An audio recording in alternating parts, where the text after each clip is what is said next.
1, 2, 3, come on!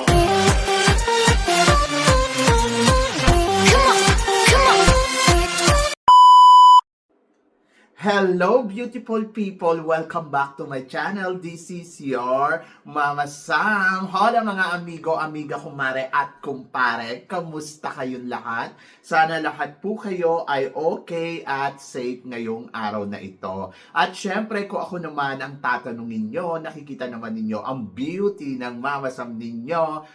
Fresh overload pa rin, di ba? Ganyan talaga kapag umiinom ka ng maraming vitamin C plus kumakain ka ng maraming banana. Dahil sa banana, mas nakakaloka ang kagandahan ng Mama Sam ninyo. Charot! So, kamusta naman kayong lahat? Sana lahat kayo ay okay na okay ngayong araw ng Wednesday. So, happy Wednesday sa atin lahat ng bonggang-bongga. Ang bilis ng araw, no? Ngayon ay nasa 7 na tayo ng buwan ng January. So parang kailan lang, Diyos ko, excited tayo para sa countdown ngayon. Ayan na. Pero syempre tuloy ang buhay, tuloy ang ligaya para sa taong 2026. So yun nga. At ito nga, syempre marami kaming ganap sa school ngayon. Children's Day. Diyos ko, naluloka ako para sa Children's Day dahil talaga nakakapagod siya.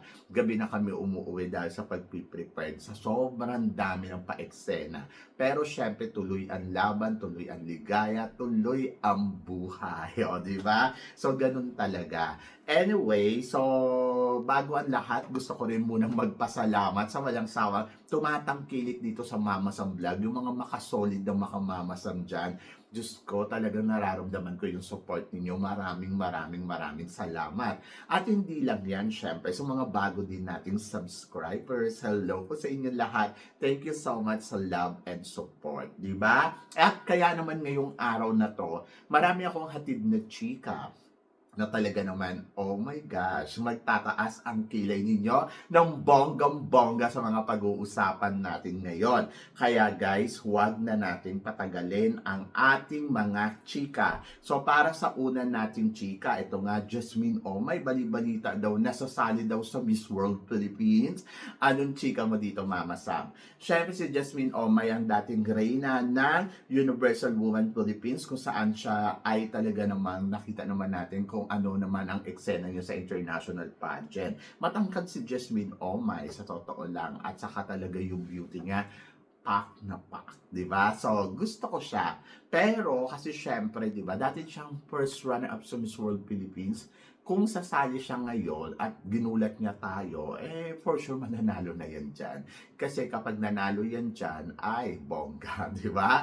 So, may experience na kasi siya sa international pageant at magiging madali sa kanya ang paglaban sa Miss World Philippines. Pero ang tanong, ano nga ba ang advocacy ni Jasmine Omay? Meron nga ba talaga siyang advocacy na magugustuhan ni Madam Julia para sa Beauty with the Purpose? So, yon. Pero hindi ko to confirm kung talagang sasali siya. Bali-balita lang. But kung sakaling totoo man to, malakas ang laban ng Jasmine Omay. Pero, depende yan sa kanyang advocacy para manalo sa international pageant. O, di ba? Parang ganito lang yan eh. Si Jasmine ay parang si Chris ng Gravides. Ganon. But let's see kung ano ang mangyayari. Kung totoo nga bang sasali ang Jasmine Omay, bongga yan. So, yon.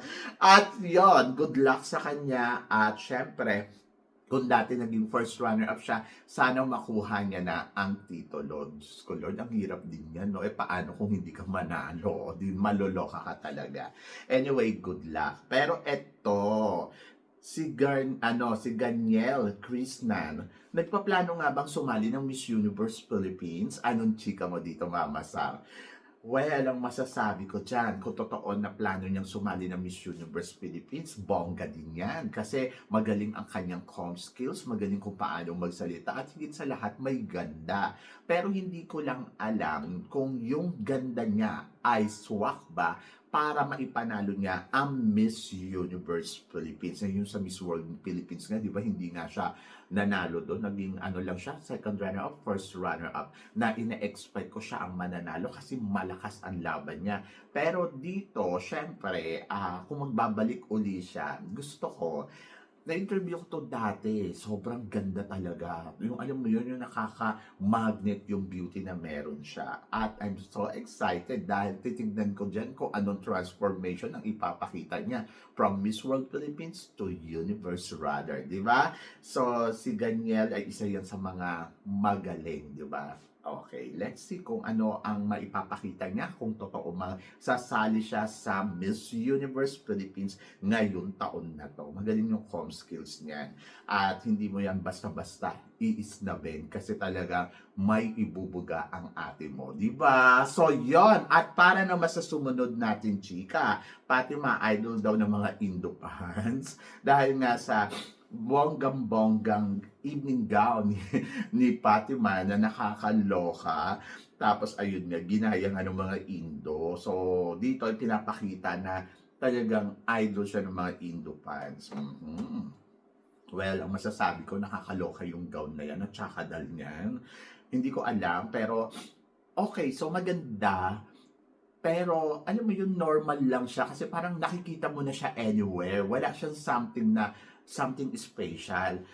Para sa akin, yung kumbaga parang old style, sa totoo lang yung gown ni Fatima nung coronation na ito Miss Universe Philippines, sa totoo lang naloloka talaga ako doon. Hindi ko malaman kung bakit ayun yung number one na gown na parang masasabi mo na parang, wow, elegante ba yun? Mukhang pan Chinese New Year, di ba?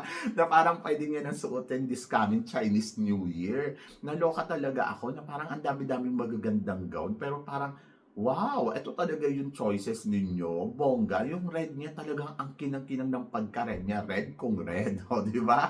Na talaga masasabi mo pula kung pula. Red, pula, red, pula, pula. Nakakaloka yung pagkapula noon. Tapos, actually, hindi nga yung pula parang papunta ng maroon eh, di ba? Tapos, alam mo yung kulay nilang magbelo siya. So, ayun, ganon. Pag nagbelo na siya, pasok na para sa sa mga ayan nga, sa mga humahanga sa kanya, o di ba? So ako, wala namang problema kung hinangaan siya. Pero ang masasabi ko, yung gown na yan, nagtsakadal talaga. Normal lang siya sa paningin ko na parang okay, ay yung suotin ng mga iba na parang nakikita na kahit nga dito, parang nakita ko na yan sinuot eh. Pwedeng pang Vietnam, pwede ding pang Indo. Alam mo, yung mga gano'n na nakakaloka. Lagyan mo ng slit dito sa gilid, Vietnam na. Tapos, lagyan mo ng belok, Indo na. O, di ba? So, yun. So, maloloka ka talaga. By the way, yung choices ng gown niya ay napanalo naman niya ang Miss Universe sa paraan na alam nila. O, di ba? Kaya, talaga, hindi ko rin masisi kung bakit maraming nagagalit dito kay Fatima. Una, ex-senadora, di ba?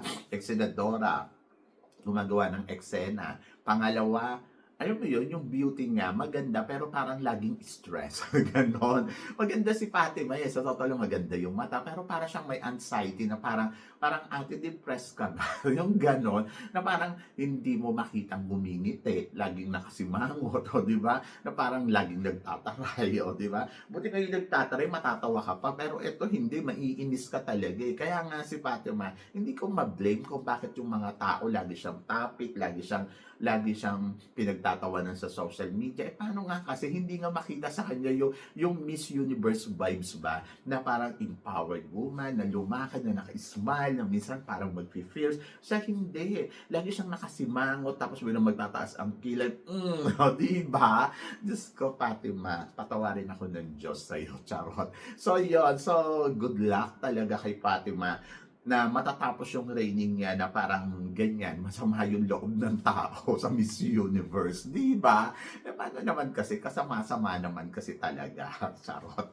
So, yan, so good luck na lang. Pero eto, Diyos ko, exciting to dahil ang pambato ng Tarlac sa Miss Universe Philippines 2026. Oh my God, napakaganda na si Miriam Arellano na dating binibining Lakambini kung saan nanggaling sila Jasmine Omay sa pageant na to. At in fairness, ang beauty, di ba? Maala Lara Higama na parang Rabia Mateo mix. Gusto ganun ang beauty niya.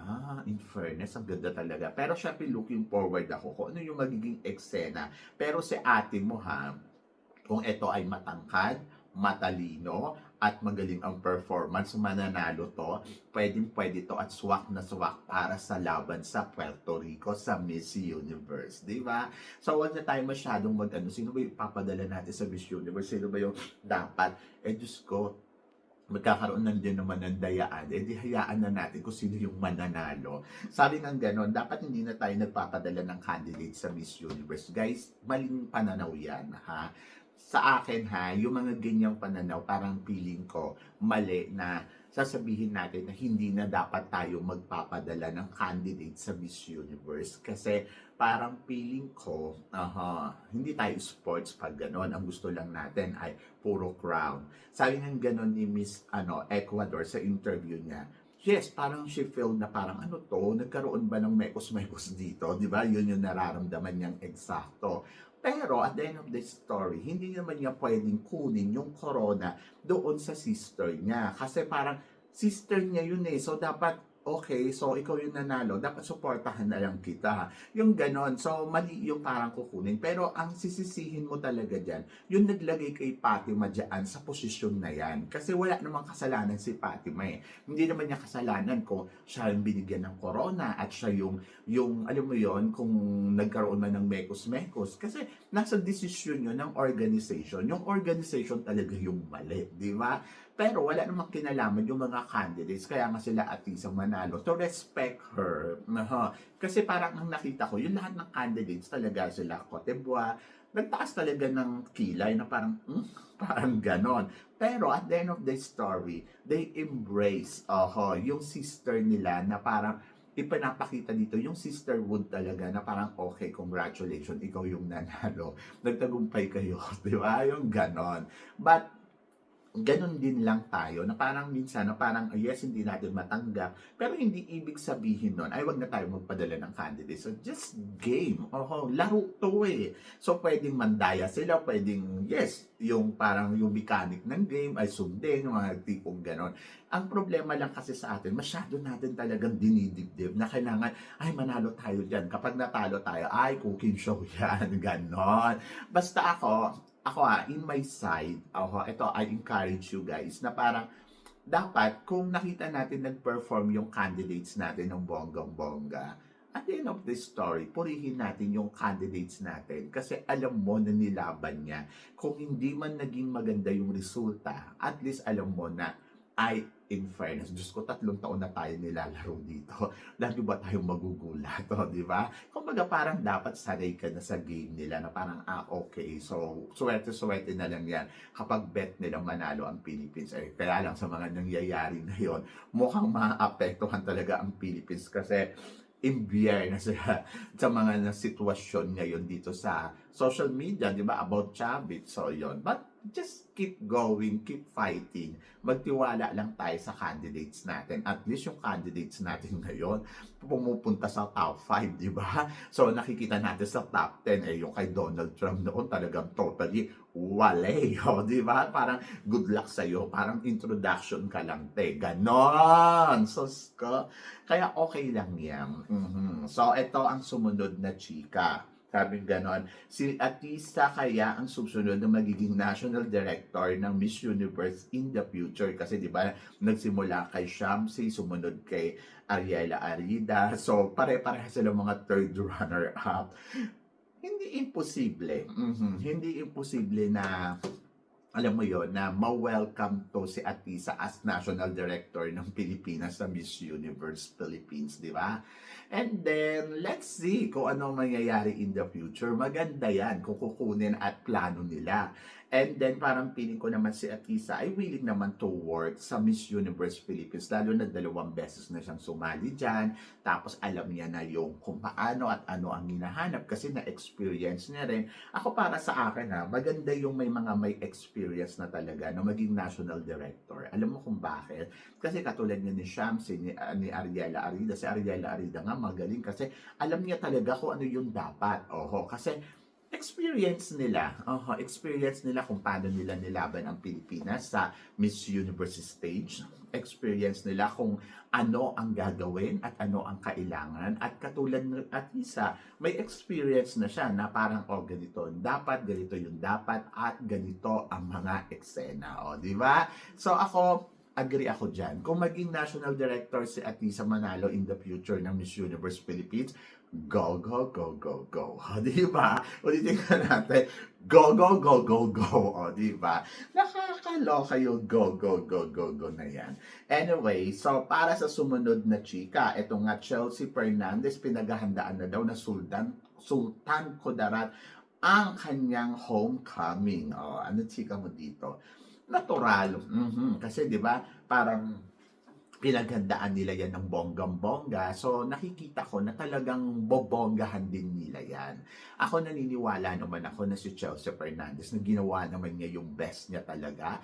And then, deserve niya na magkaroon ng bonggang homecoming, hindi lang sa Sultan Kudarat, kahit sa Maynila, di ba? So, para maramdaman naman ng Miss Cosmo na ang mga beauty queens natin na hindi yan basta-basta. Talagang sinasamba at minamahal yan ng bonggang-bongga. Sinusuportahan ng todo. Kaya nga, di ba, sa pag natatalo sila, galit-galit ang eksena. So, yun. So, ako para sa akin, deserve ni Chelsea na magkaroon ng homecoming sa Sultan Kudarat ng bongga. At umaasa ako na talaga kakabugin ng mga homecoming na naganap nitong mga nakaraan. Diba? So, good luck.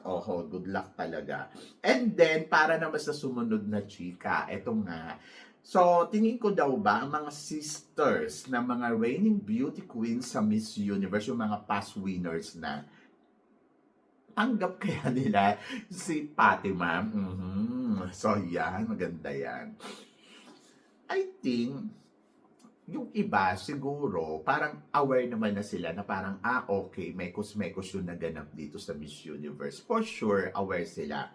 And then, isa din sa mga tinitignan ko dyan na parang, okay, so parang sister kasi, kumbaga parang i-welcome pa din. Kung si kaya nga di ba parang nagtaas ako ng kilay dito kay Lupita Jones na parang, tinarayan niya si Fatima na parang hindi ka pang Miss Universe. Yung mga tipong gano'n. So parang, wow, nagsalita ang perfect. Di ba? Sus ko, parang sa akin, sa gusto mo, kailangan mo siyang tanggapin kasi you are the queen of the universe. Hindi mo siya pwedeng i-itchopera kasi parang ang pangit naman ng ugali mo. Kung sinasabi mo yung sa kanya na hindi ka pang Miss Universe, anong tawag sa'yo sa ginagawa mo sa kanya? And I think yung mga sisters na to, parang okay, they are welcome na parang, okay, so you are the Miss Universe, di ba? Kasi parang yun yung dapat nilang gawin, no matter what happened. Kasi kabilang siya sa mga Miss Universe Queen.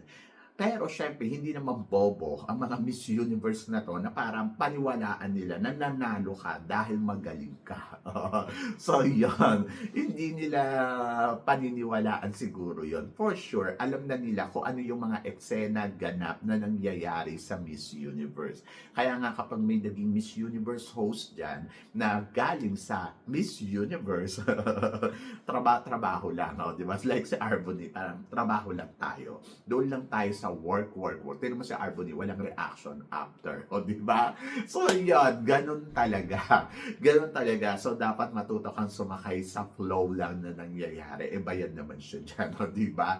So, yun. Parang feeling ko, yes, tanggap nila, embrace nila, na parang welcome ito sa mga sisters nila sa Miss Universe. Diba? So, yun. So, kayo guys, ano guys ang masasabi ninyo dito sa mga pinag-uusapan natin ngayon? So, please comment below para at least malaman ko naman kung ano naman ang chika mo dito sa mga tinatalakay natin. Syempre, maraming salamat sa inyong lahat, sa support at pagmamahal na binibigay ninyo syempre dito sa channel ko. At sa mga hindi pa po nakaka-subscribe, please don't forget to click like and subscribe my channel at i-click nyo na rin ang notification bell to more updated syempre sa aking mga chika. Sabi nga ganon, always keep smiling and laban lang. So guys, hanggang dito na lang. Hanggang sa muli nating chikahan. See you tomorrow. Thank you guys. Thank you.